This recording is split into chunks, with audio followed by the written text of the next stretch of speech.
여러분은 인생에서 가장 멋있다고 생각하는 사람 혹은 존경하는 인물을 꼽으라고 하면 누구를 떠올리시나요? 저는 늘 저희 엄마를 이야기하곤 합니다.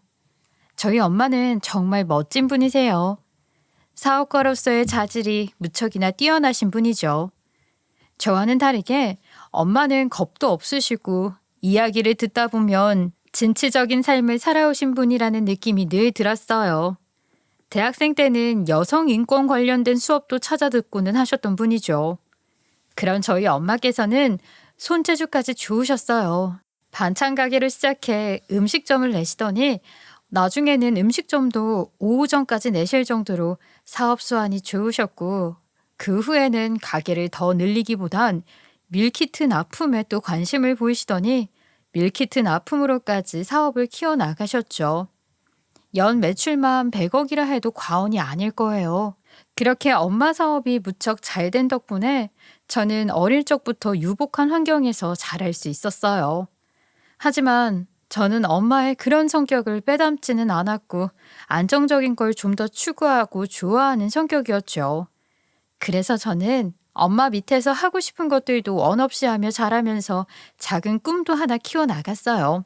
어릴 적부터 꿈꾸던 직장이 있었거든요. 다행히 저 역시 꿈꾸던 직장을 들어갈 수 있었어요. 사랑도 많이 받고 자라 직장 선후배님들과 관계도 좋은 편이었다고 할 수 있겠네요. 그러던 어느 날 직장에서 좀 친하게 지냈던 여자 선배로부터 한 남자분을 소개받게 되었어요. 아름씨, 남자친구 없다고 했지?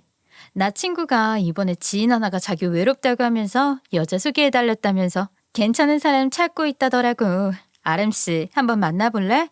치과 의사래. 네? 선배님, 나이 엄청 많거나 그런 건 아니죠? 저 남자친구 안 사귄 지 이제 거의 2년 다 되어가죠. 혼자서 노는 것도 재밌는데 이제 슬슬 심심하긴 하네요. 근데 저 아는 사람 통해서 소개받는 건 조금 불편하고 걱정돼서 잘 안 받으려고 해요. 괜히 잘 안 되거나 그러면 주선한 사람한테도 미안하고 신경 쓰이더라고요. 알지. 근데 어차피 나도 지인들 한 다리 건너 건너 아는 사람이라 상관없어. 그리고 내가 아름씨 엄청 이쁘다고 남자 얼굴 무조건 봐야 된다고 사진도 달랬어. 사진 오면 보여줄게.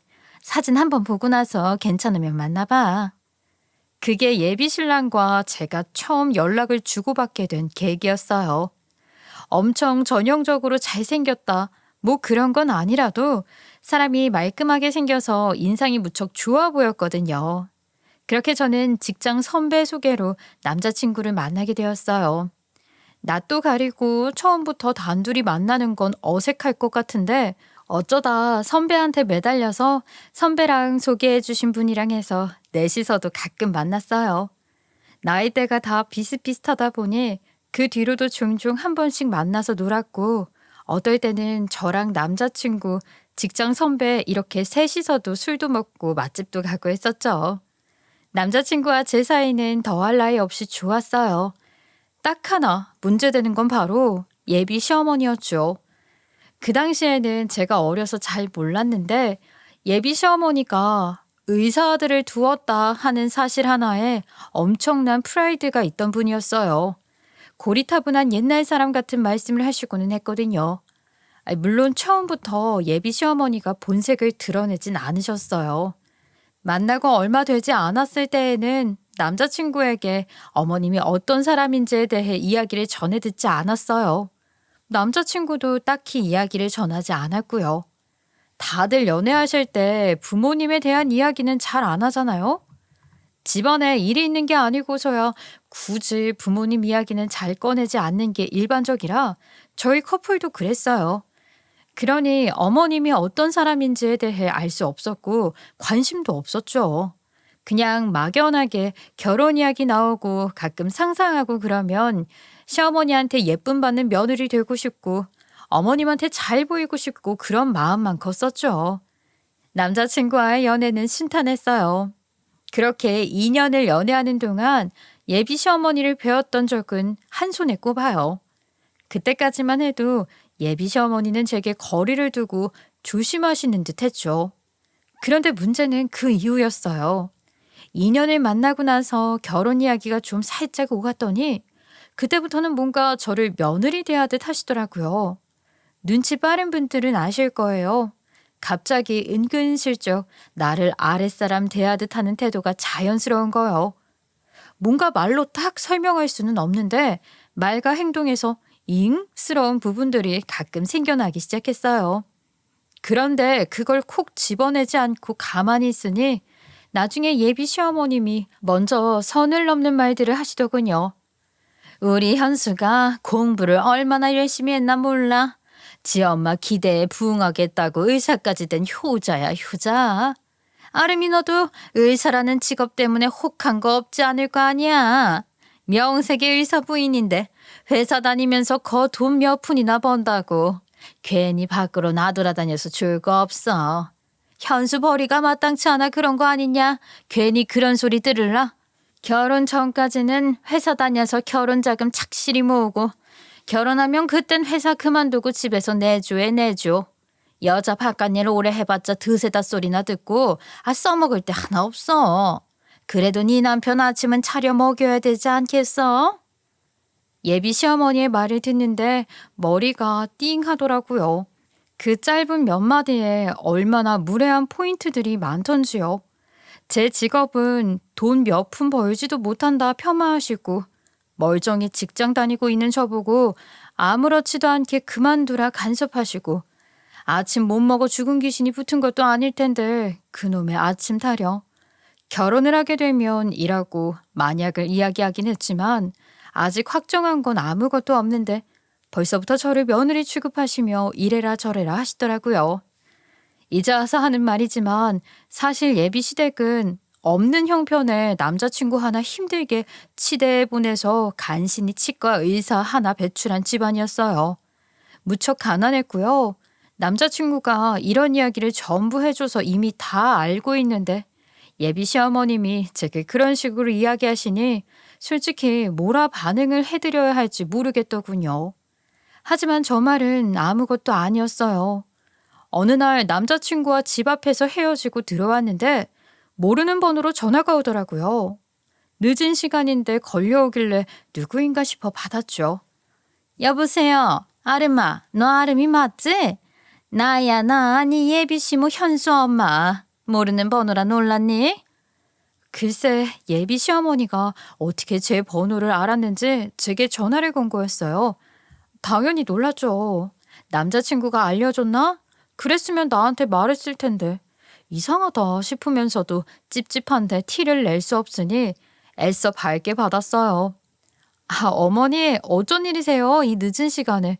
제 연락처는 현수 씨가 알려드렸나 봐요. 음? 아니야. 내가 너한테 할 말이 있어서 현수 몰래 좀 봤어. 기분 나쁜 거 아니지? 다름이 아니라 내가 부탁할 게 좀 있어서. 남자친구가 제게 말도 없이 제 연락처를 알려줬다고 해도 기분이 나쁠 일인데 남자친구 휴대폰을 몰래 뒤져 제 연락처를 알아내 남자친구 모르게 제게 연락을 하시면 당연히 기분이 나쁘지 않았을까요? 그런데 기분이 나쁘다 한들 기분이 나쁘다고 말할 수 있는 입장도 아니잖아요. 기분 나쁜 건 아니지? 라고 의미 없는 질문을 하시면서 뒤늦게 예의 차리는 신용을 하시는데 뭐라고 하겠어요.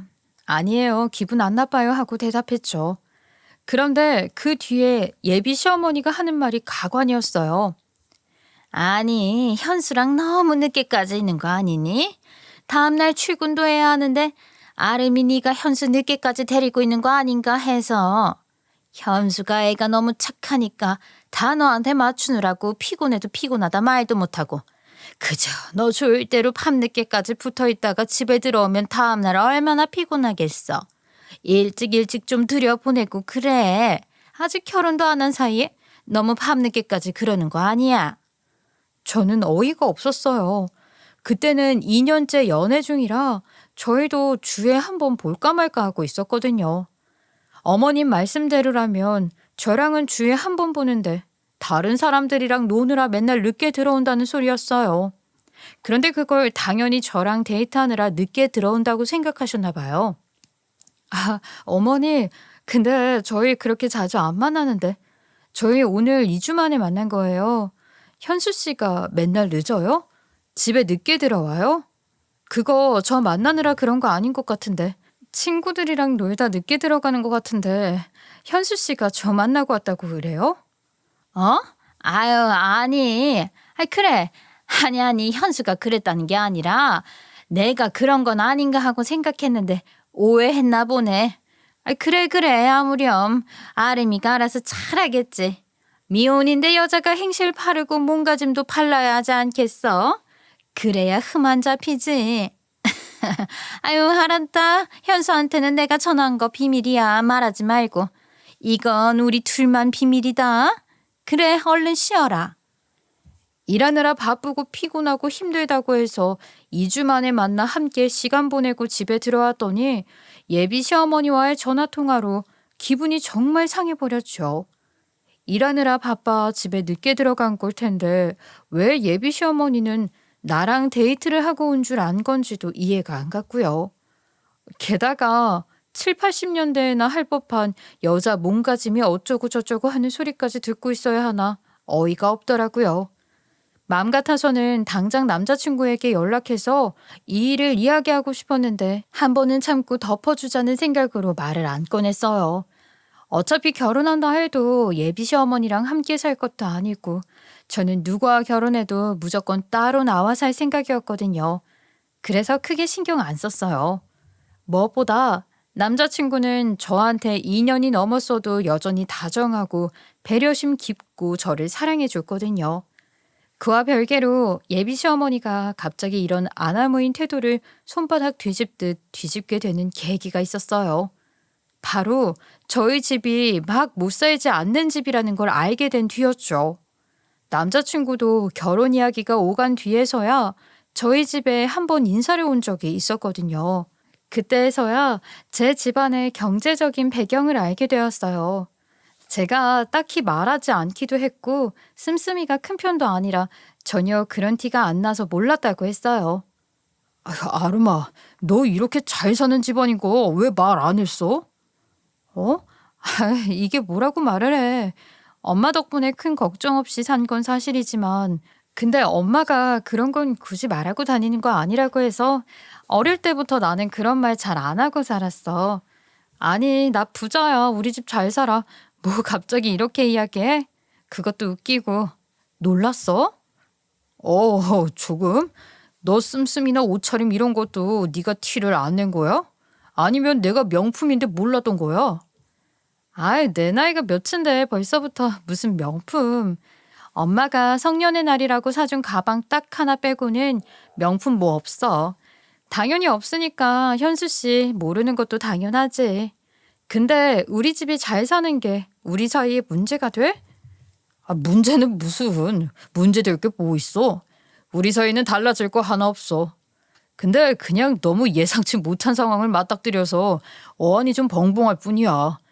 우리 엄마가 아들 의사라고 아주 콧대 높아서 혹시나 자기 나한테 시집 오고 나서 시집살이라도 시키면 어쩌나 걱정했는데 엄마한테 절대 콧대 높이지 말라고 단속을 시켜야겠네. 남자친구가 웃으며 농담식으로 이야기했던 거고 저도 웃으며 넘겼죠. 그런데 남자친구가 정말로 자기 엄마한테 가서 이야기를 한 모양이에요. 남자친구 집에 종종 놀러 가면 자꾸 저한테 직장 그만두고 내조해야 된다. 요리는 좀 할 줄 아는 거 있느냐? 없으면 내가 가르쳐 줄 테니까 나한테 신부 수업 들어라. 이런 소리를 하곤 하셨는데 남자친구가 저희 집에 인사 온 뒤로는 그런 소리가 쏙 들어가더군요. 오히려 자기 아들이 저희 집안 덕 보면서 편하게 살 수 있을 거란 생각을 한 모양이셨어요. 저한테 어찌나 살갑게 굴면서 전에는 아르마 아르마 하시던 호칭까지 우리 며느리 우리 며느리로 바뀌셨죠. 참, 남자친구만 놓고 보면 너무 좋은데 이런 시어머니라니. 결혼을 해도 되나 걱정도 되고 망설여지는데 또 한편으로는 뒤에서 음흉하게 일꾸미는 사람보다야 이렇게 투명하고 단순한 사람이 더 낫지 않나? 뭐 그런 생각도 들고 그랬어요. 그래서 사실 결혼을 해야 하나 말아야 하나 고민을 하고 있는 단계였죠. 그런데 이런 고민의 종지부를 찍어줄 사건이 하나 터집니다. 바로 저희 엄마의 사업이에요. 엄마가 하시던 식당 주 메뉴는 모든 음식들이 다 그렇겠지만 특히나 잡내를 없애기 위해 정성과 노력이 필요한 음식이었어요. 그래서 엄마도 체인점 제안이 들어오더라도 무분별하게 체인점을 늘리지 않았어요. 오랫동안 함께 일을 해 믿을 수 있는 직원 몇 명에게만 맡겨 오전까지만 딱 냈었던 거거든요. 그런데 직원들이 하나 둘 아프면서 한 달이 건너 사람들의 손에 가게가 맡겨지기 시작했어요. 원래라면 늘 한결같은 손맛을 자랑했던 엄마의 가게가 다른 직원들이 관리하기 시작하면서 어떤 날은 맛이 좋고 어떤 날은 잡내가 심하다는 리뷰가 쌓이더군요. 체인을 처음 맡겼던 직원들과 엄마도 사이가 무척 좋으시고 직원들이 엄마와 소통도 잘 하셨어요. 식재료 관리나 음식 레시피도 그대로 따라서 만드셨고요. 하지만 그 직원들이 떠나고 다른 직원들이 들어서고 나니 엄마와 소통도 잘 하지 않으시고 엄마가 일러주신 관리법, 레시피대로 하지 않은 모양이에요. 귀찮으니까 대충. 그러니 당연히 맛이 예전 같지 않고 들쑥날쑥했던 거죠. 엄마는 결국 관리가 전혀 되지 않고 제멋대로인 지점의 문을 닫기로 결정하셨어요. 사장인 엄마의 말도 듣지 않고 본인 마음대로 가게를 운영하는 직원들과 입씨름하면서 가게 명성을 망칠 바에야 가게를 닫아버리는 게 낫다고 어려운 생각을 하시게 된 거죠. 엄마가 운영하는 본점과 본점 출신 직원분들께서 관리하는 지점 하나는 여전히 장사가 잘 되고 있었기 때문에 굳이 더 많은 수익을 내기 위해 말썽인 지점을 가지고 갈 필요는 없었거든요. 남자친구와도 이런 이야기를 주고받았어요. 우리 엄마 가게 말이야. 지점 하나만 놔두고 다 문을 닫을 것 같아. 어? 갑자기 왜?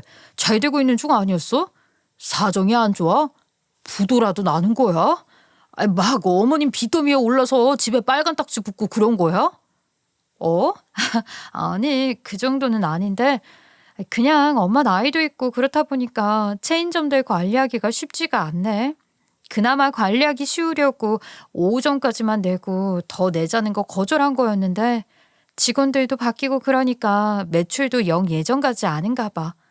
그래도 엄마 혼자 우리한테 손 안 벌리고 먹고 사실 정도는 된다면서 안심하라시더라. 아휴, 내가 안 버는 것도 아니고 손 좀 벌리시면 어때? 안 그래? 난 엄마가 본인 사업 정리하시면서 나한테 그런 거 설명하시는 게 너무 마음이 안 좋더라. 좀 기대셔도 되는데. 그래? 그렇구나. 그랬겠다. 어쨌든 그래서 부도날 정도는 아닌 거다. 어머님 혼자 평생 먹고 사실 정도의 벌이는 여전히 되신다. 그거네. 알겠어. 사실 집안 사정이기도 하고 엄마의 일이라 구구절절 설명하지는 않았어요. 엄마가 하시는 식당 몇 개쯤 문 닫는다고 해서 제가 먹고 사는데 크게 문제가 생길 것도 아니었고요. 크게 덕보려던 생각이 있었던 것도 아니었던지라 지점 문 닫는다는 문제가 저와 크게 관련 있는 문제는 아니었어요. 저도 곧잘 벌고 있었고 남자친구도 치과 의사인데 사실 엄마 사업이 부도나는 것만 아니면 걱정할 일이 없잖아요. 그러니 저도 당연히 그렇게까지 걱정할 일 아니다, 괜찮다 이야기했죠. 그런데 남자친구는 저와 생각이 달랐던 모양이에요. 이야기를 듣는 내내 불안한 기색을 보이며 제 이야기를 듣는 둥 마는 둥이더라고요. 그날은 저와 데이트도 하는 둥 마는 둥 하더니 급히 헤어졌죠. 그러더니 며칠 뒤 남자친구에게 연락이 왔어요. 나 지금 집 앞인데 잠깐 나올 수 있어? 할 말이 있어. 갑자기 집 앞에 찾아왔다면서 할 이야기가 있다고 했죠. 저는 무슨 일인가 싶어 나왔어요. 무슨 일이야? 그렇지 않아도 요새 연락도 잘 안 되고 뭔가 좀 달라진 것 같아서 이상하다 싶었어. 할 이야기라는 게 뭐야? 나랑 헤어지자는 그런 말 하려는 거야 혹시? 눈치가 빨라서 좋다. 안 그래도 어떻게 이야기해야 하나 걱정했는데. 맞아, 우리 헤어지자. 현수 씨, 그게 무슨 말이야. 우리 서로 양가 부모님 다 보고 결혼 이야기까지 나왔잖아. 지금 이러는 거 나한테 거의 파혼 통보야. 알아? 갑자기 왜 그래? 혹시 우리 엄마가 가게 몇 개 정리한 것 때문에 그래? 내가 말했잖아. 우리한테 피해 오는 거 없다고. 엄마 혼자 먹고 사실 정도는 되니까 걱정하지 말라고 했잖아. 야, 아름아. 그게 문제야. 너희 엄마 혼자 먹고 사실 정도는 되는 거? 내가 너네 집 잘 산다는 이야기 들었을 때 얼마나 안정감 느끼고 잘 만났다 싶었는지 알아? 그러니까 우리 엄마한테도 이야기하고 결혼 추진하려고 했던 거야. 추진했으면 어쩔 뻔했냐? 너네 집 이렇게 하락세 탈 줄 알았으면 진작에 다른 여자애랑 결혼 계획 짰을 거 아니야. 야, 김현수, 무슨 말을 그렇게 해? 지금 우리 집안 돈 보고 결혼하려고 했다는 말을 이렇게 당당하게 할 일이야? 그리고 뭐? 다른 여자? 미친다. 내가 아니라 우리 집안 보고 하려던 결혼이었단 말이야? 됐다. 앉아봐. 지금이라도 다른 여자 만나 빌부터 먹으려 드는 이 거지 같은 놈아. 뭐? 거지 같은 놈? 이 거지 같은 놈이 너 말고는 여자 하나 보험 안 들어놓고 있었을까 봐. 근데 너는 대체 사회생활을 어떻게 했냐? 어떻게 하면 소개팅 주선자가 너 뒤통수를 치고 나한테 꼬리를 치냐고. 혼자서 바른 척은 다 하더니 회사에서는 너도 별거 아닌가 보다. 그게 무슨 소리야? 지금 나 말고 이미 양다리로 바람이라도 피우고 있었다는 거야? 소개팅 주선자가 내 뒤통수를 쳐? 그건 또 무슨 말이야? 너 지금 무슨 말을 하는 거야? 선민 선배 말하는 거야? 너 선민 선배랑 바람 피운다고? 알고 보니 남자친구 놈은 저 말고도 양다리를 이미 걸치고 있었던 거예요. 그런데 그 여자 정체가 다른 여자도 아니고 남자친구를 소개해주겠다고 했던 직장 선배였던 거예요. 제가 처음부터 단 둘이 보는 건 어색할 것 같다고 해서 선배와 남자친구를 소개해주려던 분까지 넷이서 종종 만나고 어떨 때는 선배랑 셋이서도 놀았었다고 이야기했었죠. 그런데 이 두 연놈들이 저 몰래 뒤에서 바람을 피우고 있었다는 소리예요. 지금 그럼 선민 선배 집안이 나보다 더 좋아 보여서 그쪽으로 갈아타겠다 뭐 그런 소리를 하는 거야? 말이 안 나오네. 사실 그 직장 선배는 제가 입사했을 때부터 집이 잘 산다고 회사에 소문이 쫙 나 있었던 선배였어요.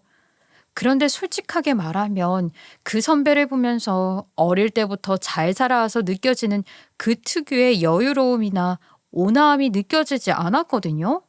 그런 느낌이 드는 사람들을 만났을 때는 멋지다, 부럽다는 느낌이 들곤 했는데 이 선배는 이상하게 부잣집 딸처럼 보이기 위해 애쓰고 있다는 느낌을 받았어요. 은근히 자랑하고 있어 보이려고 자꾸만 과시하는 것 같았어요. 누가 물어보지 않아도 자기 혼자 이것저것 떠들고 다녔거든요. 나 이번에 우리 집 공기청정기 바꿨잖아. 새로 나온 모델인데 너무 좋더라. 아유, 바꿀 때 됐지. 가구 가전은 역시 주기적으로 한 번씩 바꿔줘야 돼. 기분 전환되고 좋다니까. 누가 물어보지 않아도 그런 이야기를 자주 했어요. 가전 가구뿐 아니라 어떤 때는 대놓고 금액 단위를 이야기하기도 했는데 저는 조심스러운 부분이라 선배가 그런 말을 할 때면 살짝 불편하고 눈치가 보였거든요. 나는 향수 그것만 써. 20ml짜리인데 그거 한 병에 50만 원이거든. 근데 진짜 흉내내는 싸구려 애들이랑 달라. 잔향도 엄청 좋고. 여하튼 나는 그거 아니면 쳐다도 안 봐. 남들 다 쓰는 10만 원, 20만 원짜리 향수? 그런 거 쪽팔려서 어떻게 써. 10만 원, 20만 원대 향수 쓰는 사람도 분명히 그중에 있을 텐데 제가 다 민망하더라고요. 그뿐이 아니라 자기는 어디 브랜드의 속옷만 입는다. 원피스는 어느 브랜드 상품이 좋아서 자주 구매한다는 이야기를 귀에 딱지가 않도록 들었어요. 문제는 선배가 말씀하신 그 향수를 가지고 다니는 건 본 적이 없고 그 브랜드의 원피스도 입고 오신 걸 본 적이 없다는 거예요. 향수를 맨날 뿌린다고 했는데 저는 그 선배한테서 향수 냄새가 나는 걸 맡아보지를 못했거든요. 처음 저런 이야기를 할 때는 그냥 그런가 보다 하고 넘겼는데 계속해서 내가 이 정도 돈 쓰는 사람이라는 걸 어필하시니 이렇게까지 어필하는 이유가 뭘까 싶기도 했어요. 게다가 솔직히 저희 엄마 덕분에 어릴 적부터 부족한 것 없이 유복하게 자라온 저로서는 선배의 이야기를 듣다 보면 그게 저렇게 자랑할 만큼 대단한 액수인지 대단한 쇼핑인지 이해가 잘 안 가고 그 정도는 아니지 않나 싶었던 적이 많았어요. 그래도 무시하거나 한 적은 절대 없었어요. 직장 선배인데 당연히 호응하고 반응도 해주고 사회생활이 원래 그런 거잖아요. 적당히 좋은 관계 유지하면서 좋은 게 좋은 거다라는 주의로 살아서 회사 내에서 크게 척지는 일도 없었고 선배에게는 도움도 많이 주고 받았죠. 그런데 그런 선배가 저한테 남자친구를 소개해주고 뒤로는 자기가 바람을 피우고 있었다니 이건 정말 미친 거 아닌가요? 기간에 따져보니 그동안 자기 남자친구랑 무슨 데이트했다고 자랑했던 그 시기가 그 남자친구가 제 남자친구였던 거예요. 한꺼번에 두 진상들한테 뒤통수를 아주 시게 맞은 거죠. 그래, 선민이. 이야기 들어보니 선민이네 집안이 너희 집보다 낫겠더라. 너희 집은 이제 하락세인 것 같고 선민이네 집안은 여전히 잘 사는 집안인 것 같더라고. 나도 둘 중 하나 골라 결혼할 생각이었는데 말이야. 당연히 니네 엄마가 아는 그 식당이 계속 잘 되었으면 나도 너랑 했겠지. 파혼 안 하고. 근데 나도 내 살 길 찾아야 하지 않겠어? 의사랑 결혼하려면 병원도 차려줘야 하고 말이야. 열쇠가 3개인데 그래도 3개 중에 1개는 해줄 생각하고 만났어야지. 남자친구 놈이 단단히 착각하고 있는 것 같더라고요. 제가 봤을 때 선배 집안이 그 정도로 유복하지 않는 게 분명했거든요. 그런데 굳이 뜯어말리고 싶지 않았죠. 누구 좋으라고요? 양다리나 걸치는 이 양아치 놈은 별 볼 일 없는 집안에 장가가고 저를 뒤통수 친 선배는 노망난 예비 시어머니가 기다리는 시댁에 제 발로 들어가는 꼴이었으니 제가 미쳤다고 둘을 뜯어말리겠어요? 오히려 결혼까지 꼭 가라고 빌어줘야죠. 저는 남자친구가 오기로라도 그 선배와 결혼을 굳게 맘먹도록 일부러 질척거리는 척 연기를 했어요. 당신 정말 나랑 파혼하겠다는 거야? 지금 후배한테 남자 소개해줘놓고 그것도 직장 후배한테 그래놓고 그 남자랑 자기가 바람이 났는데 그런 여자랑 결혼하겠다고? 단지 그 여자가 잘 사는 집안이라? 그래, 잘 사는 것 같더라. 맨날 가구 뭐 샀다, 가전제품 뭐 샀다. 향수는 50만 원짜리만 쓰고 원피스는 명품만 사 입는다고 하니 잘 사는 집안이겠지. 그래서 너 병원이라도 어디 좋은 건물에 차려준대?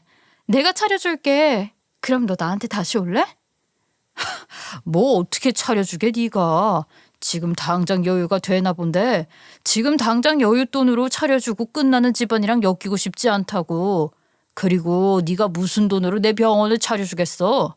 요 앞 사거리에 새로 올라간 신축 건물 말이야. 선민이가 그 건물 6층에 내 치과 차려주겠다고 약속했어. 거기 위치도 좋고 근처에 치과 하나도 없어서 동네 장사하기 딱 좋겠더라. 사거리 앞에 새로 세운 건물에 네 병원을 차려준댔다고? 진짜야? 그럼 가짜겠냐? 네 말대로라면 선민이네는 앞으로 쭉 잘 살고 있을 텐데. 그럼 내가 쭉 잘 살에 고르지 꼬락서니가 왠지 모르게 불안불안하고 망해가는 널 고를 이유가 없지 않아? 그러니까 구질구질하게 그만 질척거려. 그러게 엄마가 가게 접는다고 할 때 말리지 그랬냐.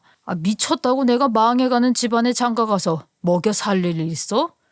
연매출 100억인 처갓집 덕 좀 보면서 적당히 취미로 의사생활하고 골프나 치고 놀러 다니려고 했는데 네 엄마가 사업 말아먹는 바람에 내 계획 다 틀어질 뻔했잖아.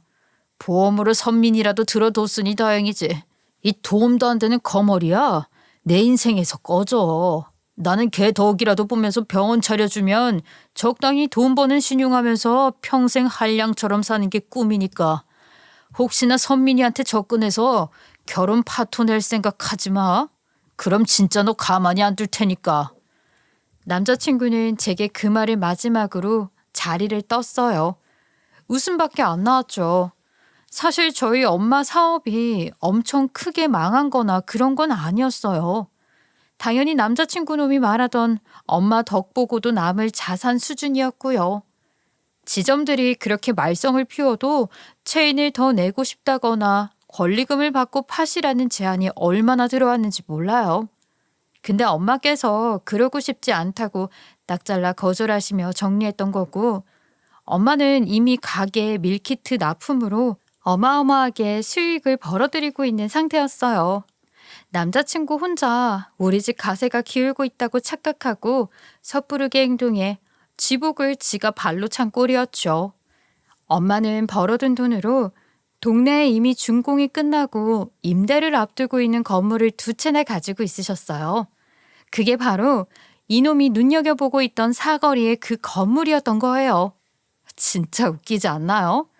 직장 선배가 그만큼 해주실 여력이 되는지는 모르겠다만 평생 골프나 치고 놀러 다닐 만큼 잘 사는 집안은 아니어 보였기 때문에 아마 서로가 서로에게 빌붙을 생각으로 거짓말을 치고 있는 거겠구나 짐작은 되었어요. 어찌 보면 서로에게 빌붙기 위해 스스로를 포장하고 있는 꼴이 똑같으니 잘 만났다 싶었죠. 엄마에게도 이 사실을 알렸어요. 엄마 가게 몇 개 정리한 거 그걸로 그놈이 우리 집 망하기라도 한 줄 알았나 봐. 내가 엄마 일이고 우리랑 상관없는 일이라 말 아꼈던 건데 우리 집 망해가는 거 숨기기라도 한다고 생각했는지 오늘 전부 다 불더라.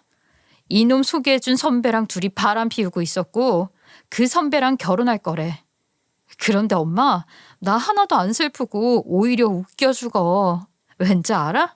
그 선배가 이 거지 같은 놈 병원 차려주려고 눈여겨보고 있는 건물이 엄마 건물이란다. 세상 참 얄궂지? 엄마께서는 제가 하도 허심탄회하고 아무렇지 않게 파혼당한 소식을 이야기하니 정말 괜찮은 거냐고 몇 번이나 확인하셨어요. 그래서 정말로 괜찮다 몇 번이나 안심시켜드려야 했죠. 엄마는 식장 들어가기 전에 그런 인성을 알게 되었으니 오히려 하늘이 도운 거라고 다행이라 생각하라 하셨어요. 저도 그렇게 생각했고요. 엄마, 부탁 하나 있어. 나 저 연놈들 배 아파 죽는 꼴을 좀 보고 싶거든. 부동산에 연락해 줄 수 있어? 혹시나 치과 의사나 의사가 병원 자리 보려고 왔다고 하면 연락 꼭 좀 달라고 해줘. 그래, 알았어. 내가 부동산에 연락 미리 넣어놔야겠다. 웬 치과 의사가 병원 내려고 매물 보러 왔다고 하면 꼭 연락 달라 할게. 그나저나 너 정말 괜찮은 거 맞지? 아휴, 우리 딸 더 좋은 사람 만날 거야. 너를 만날 자격이 없는 놈이라 하늘이 도왔다 정말. 당연하지. 나 정말 괜찮아. 걱정하지 마. 부동산에서 연락 오면 꼭 알려줘. 부동산에 미리 언지를 해두고 저는 회사에서는 모른 척 했어요. 전 남자친구 놈은 아마 제가 자기 협박에 겁이 나서 사실을 밝히지 못하고 조용히 회사 다니는 거라고 생각했을 거예요. 하지만 저는 오히려 두 사람의 결혼 소식이 어서 들려왔으면 하는 바람이 있어서 잠자코 기다리고 있었던 거예요. 결혼만 한다면 서로가 서로에게 지옥이 되어줄 테니까요. 그러던 나중에 선배는 은근슬쩍 이번에 결혼하게 되었는데 남편 직업이 의사라고 넌지시 자랑을 하더라고요. 뻔뻔하게. 어머, 선배 너무 잘됐다. 근데 의사면 병원도 차려줘야 하는 거 아니에요? 그건 다 옛말인가? 요새는 그런 거 없어요? 아유, 아름씨, 말도 마. 병원 건물 알아본 데 있다고 가자는데 이번에 뭐 신축이라서 임대료 장난 아닐 거야. 그래도 어쩌겠어? 의사 남편 고른데 안목이 죄지.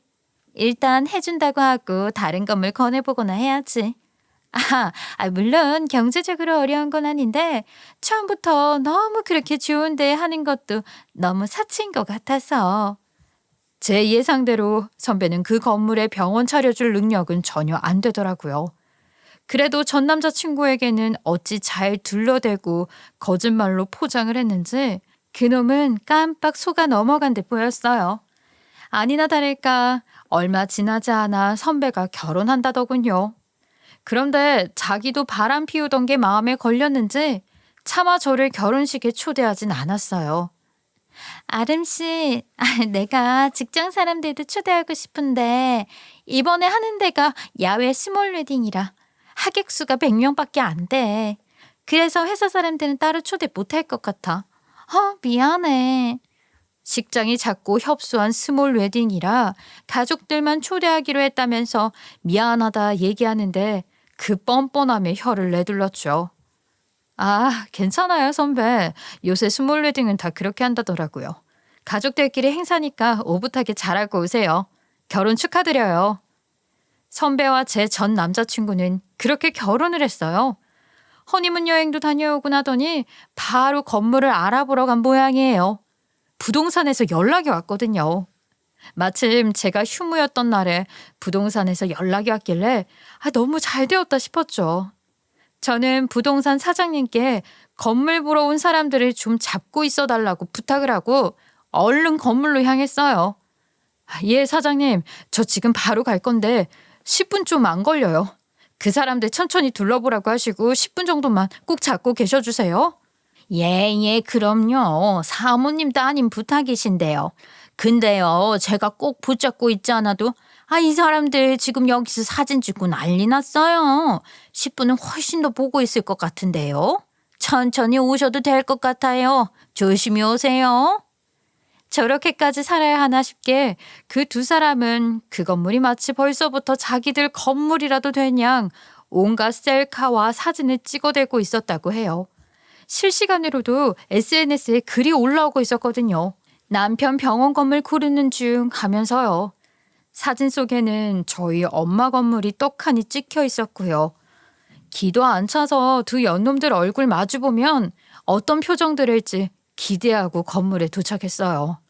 여전히 그 연놈들은 건물 안에서 서성거리고 있었죠. 제가 들어서니 부동산 사장님께서 먼저 저를 알아보시고 깍듯하게 인사를 건네셨어요. 오셨어요. 금방 오셨네요. 지금 여기 이분들이 병원 자리 알아본다고 한참 보고 계셨어요. 부부라고 하셨죠? 여기 이분은 건물주 따님이세요. 임대인이 될 수도 있는 분들이니 서로 인사들 나누시죠. 부동산 사장님께서 저를 건물주 따님이라 소개하니 그 둘이 저를 쳐다보는데 둘이 아주 찰싹 달라붙어 팔짱까지 끼고 있더라고요. 사실 이제 부부니까 팔짱이 무슨 문제가 될 건 없잖아요. 그런데 바람 피우던 버릇이 들어 그런지 저와 마주치자마자 화들짝 놀라 팔짱을 갑자기 빼는 게 아니겠어요? 도둑이 제발 저린다고요. 선배는 자기가 제 남자친구와 바람 피워 결혼한 사실을 모르고 있는 줄 알았나 봐요. 아름씨가 여기 어쩐 일이에요? 이게 근데 무슨 소리? 아름씨가 이 건물주 따님이라고요? 아름씨 어머님이 이 건물 주인이에요? 직장 선배는 어쩔 줄 모르며 어색하게 제게 인사를 건네며 어쩐 일이냐 물어보는데 어색하게 웃으니 못 봐주겠더라고요. 게다가 저를 차버렸던 전 남자친구 놈 표정은 선배 표정보다 더 가관이었죠. 내가 지금 줄을 잘못 탔구나 하는 생각을 하고 있는 듯한 표정이었거든요. 선배가 보고 있다던 건물이 여기였어요. 안목만큼은 인정해 드려야겠네요. 근데 선배, 여기 병원 내줄 여유 없다고 하지 않으셨어요? 괜히 눈만 높아지실 텐데. 처음에 작게 시작하시고 싶다고 하셨잖아요. 그럼 여기랑은 안 맞죠? 아름씨, 그게 무슨... 내가 언제 여유가 없다고 했어. 난 처음부터 너무 과하게 시작하는 건 아닐까 고민 중이라고만 했지. 여기 얼마든지 계약할 수 있어. 응? 지금이라도 하자. 선배는 다급하게 계약하자며 제게 다가왔어요. 전 남자친구 놈이 그 모습을 보며 저를 부르더군요. 아름아, 이게 다 무슨 일이야? 너희 집 망한 거 아니었어? 어머니 가게 다 접으신다며. 근데 무슨 돈이 있어서 건물을 주셔?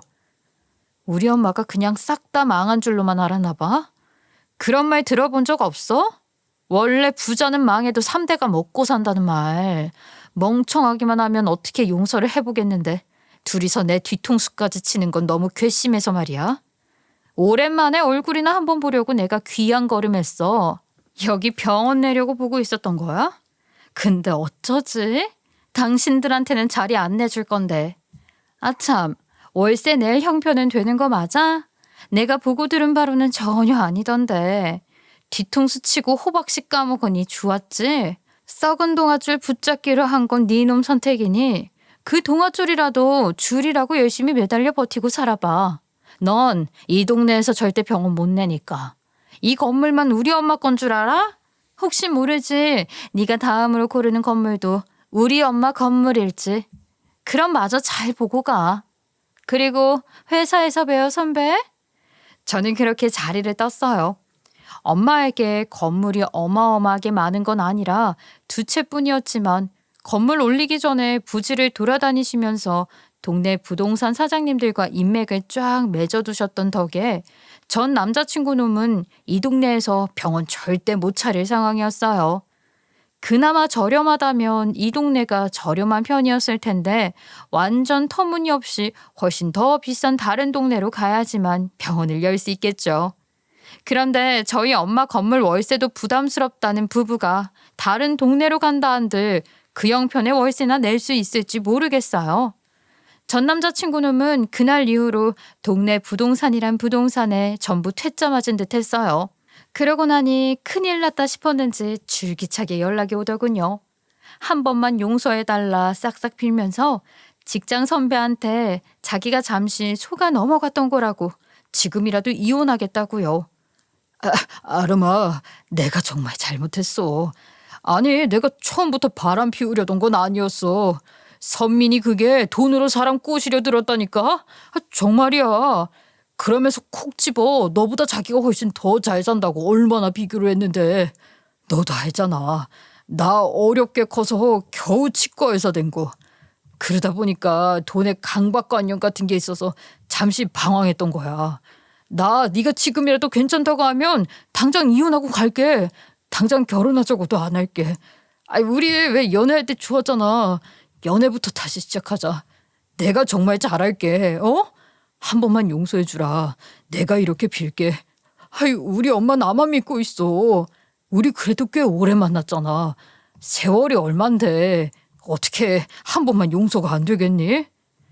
그놈은 문자며 전화며 온갖 수단을 동원해 한 번만 만나달라 얼굴 보고 이야기하자 설득했어요. 처음에는 문자랑 전화만 하더니 나중에는 집 앞으로 찾아오기까지 하더라고요. 너는 양심이 없어? 애초에 나한테 빌부터 살 작정이었다고 네 입으로 다 이야기해놓고 뻔뻔하게 용서해달라는 말을 해. 빌 붙는 것도 보통 철면피 아니면 못하는 건가 보구나. 넌 네 수준에 맞는 여자 만나. 난 너랑 수준 안 맞아서 못 만나주겠으니까. 2번 다시 찾아오지 마라. 그땐 대한민국 어디에서도 병원 낼 자리 하나 없게 만들어버릴 테니까. 전 남자친구 놈을 그렇게 잘라낼 동안 웃긴 건 직장 선배에게도 줄기차게 연락이 왔어요. 선배는 일부러 속이고 만나왔던 건 아니었다. 너와 헤어지고 얼마 안 가 만난 거고 결혼도 급하게 한 거였다. 말도 안 되는 거짓말로 둘러대면서 회사에는 제발 이야기하지 말아달라고 빌었죠. 회사에 소문이라도 나는 날에는 얼굴 들고 다닐 수 없었을 테니 그게 가장 걱정이 되는 모양이었어요. 선배, 현수 그놈이 전부 다 얘기했어요. 보험으로 선배까지 만나고 있었던 거라고. 선배랑 나랑 놓고 재고 따지다 선배한테 간 거라고 다 얘기했는데 나랑 헤어지고 만난 거라고 아직까지 거짓말을 하시네요? 정신 못 차렸나 봐요. 선배 남편이나 간수 잘해요. 지금 당장이라도 내가 오라 그러면 선배한테 이혼 서류 내밀고 올 판국이니까. 저는 직장에 소문 안 내요.